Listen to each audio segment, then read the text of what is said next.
What the church and biblical commentators have missed in their interpretations of the war in heaven is the planetary imagery.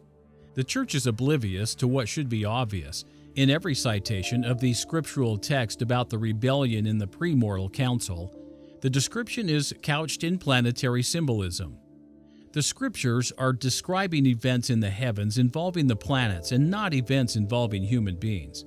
For example, when Isaiah describes the fall of Lucifer from heaven, as we have explained in earlier videos, he is recounting an event in the heavens.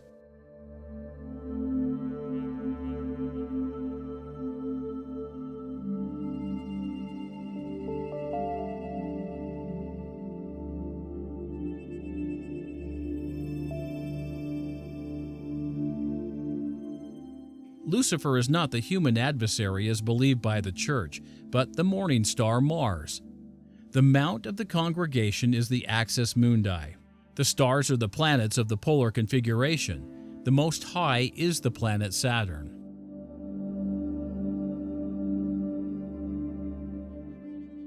Now, certainly, the imagery can be used to represent the council in heaven, but it's not describing the council directly.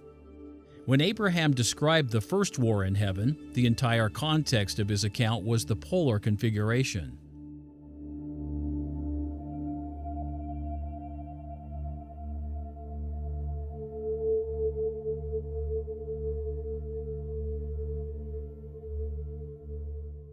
Abraham's account sounds like a human story, but it's not. It is a description of the 7 star-like plasma jets extending from the planet Venus.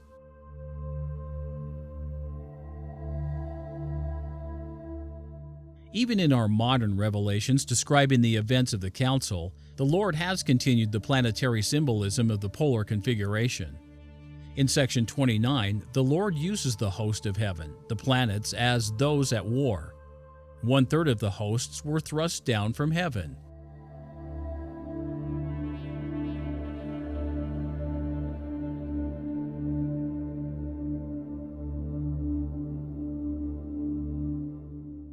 In section 76, called The Vision, the Lucifer story is retold.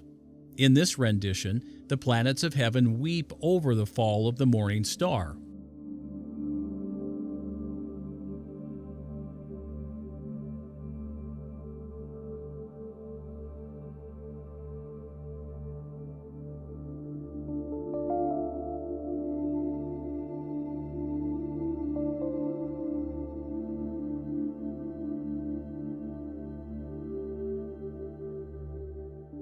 And when John wrote Revelation in the late 15th or early 16th century, describing a war in heaven between a dragon and a warrior hero, these were not his own symbolic devices. By the time the book of Revelation, the story of the princess, the dragon, and the dragonslayer had been around for thousands of years. Cultures around the world had their own version of the heavenly dragon combat. St. George is, perhaps, the most famous, but there are scores of dragon slayers around the world.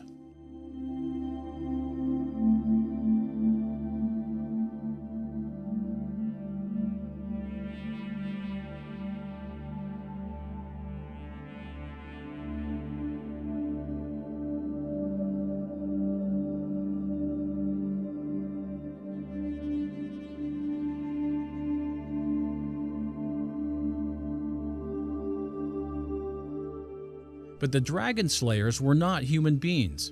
Beside the outward persona was a planetary identity, Mars.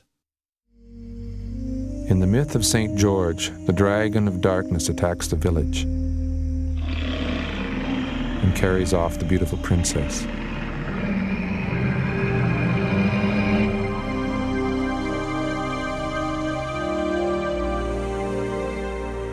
Then along comes the hero, St. George, who vanquishes the dragon and frees the princess.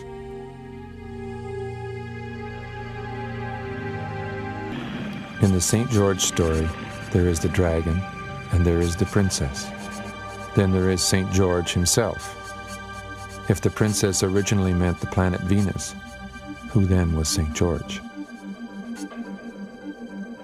From North America to Mesoamerica South America.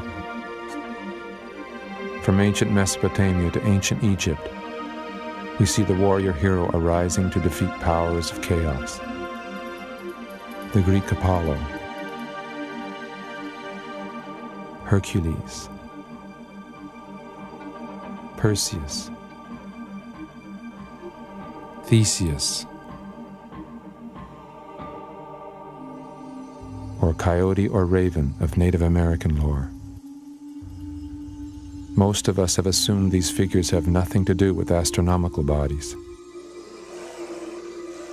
Hercules was born to fight chaos monsters, vanquishing the gigantic Nemean lion, slaying the Hydra. Though remembered as the child of Zeus, he is usually seen as a man walking the earth. But earlier versions of Hercules, the Egyptian heroes Shu-Anur or Horus, do not inhabit the earth. When they challenge the dragon of chaos, they wage that battle in the heavens.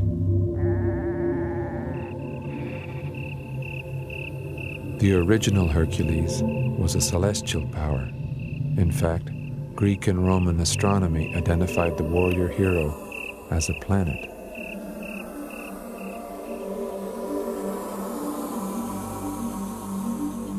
The planet Mars.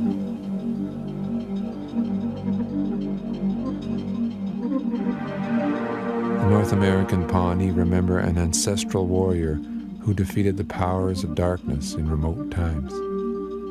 To find the warrior in the sky, they pointed to a planet, Mars. The Aborigines of Australia did the same. So too the Chinese, the Babylonians, and the peoples of the South Pacific.